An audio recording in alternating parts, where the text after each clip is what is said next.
ஒரு முயல் ஆமையை பார்த்து, பாவையா நீ, உன் முதுகுல இவ்வளவு பெரிய பாறாங்கல் மாதிரி பெரிய ஓட இந்த கடவுள் படைச்சு வச்சுட்டாரு. ஆனா என்ன பாரு, என்னால வேகமா ஓடவும் முடியும், அதே மாதிரி சந்தோஷமா எகிரி குதிச்சு விளையாடவும் முடியும்.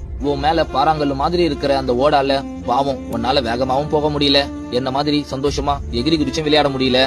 உன்னை இவ்வளவு கஷ்டப்படுத்தி பாக்குற உன்னை படைச்ச அந்த கடவுள் பேசாம உன்னை படைக்காமலே இருந்திருக்கலாம் அப்படின்னு சொல்லி கேலி பண்ணி சிரிக்குது. அப்ப திடீர்னு அங்க ஒரு புலி உருமுற சத்தம் கேக்குது. அந்த புலி உருமுற சத்தத்தை கேட்ட அந்த ஆமையும் பாதுகாப்பா அதோட ஓட்டுக்குள்ள போயிடுது. இன்னொரு பக்கம் முயலும் பயந்து போய் ஓடி போய் ஒளிஞ்சுக்குது. புலி போனதுக்கு அப்புறம் கொஞ்ச நேரம் கழிச்சு வெளியே வந்த முயலை பார்த்து ஆமை சிரிக்குது.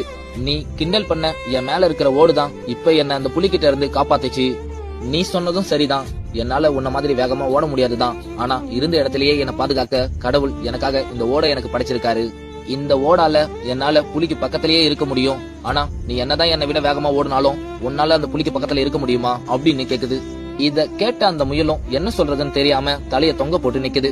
நண்பா, நம்மள நிறைய பேர் எதுக்குதான் இந்த கடவுள் நம்மள இந்த உலகத்துல படைச்சானே தெரியல அப்படின்னு சொல்லி புலம்பிட்டு இருப்போம். அவங்களுக்கு எல்லாம் நான் ஒன்னே ஒண்ணு மட்டும் சொல்லிக்கிறேன்.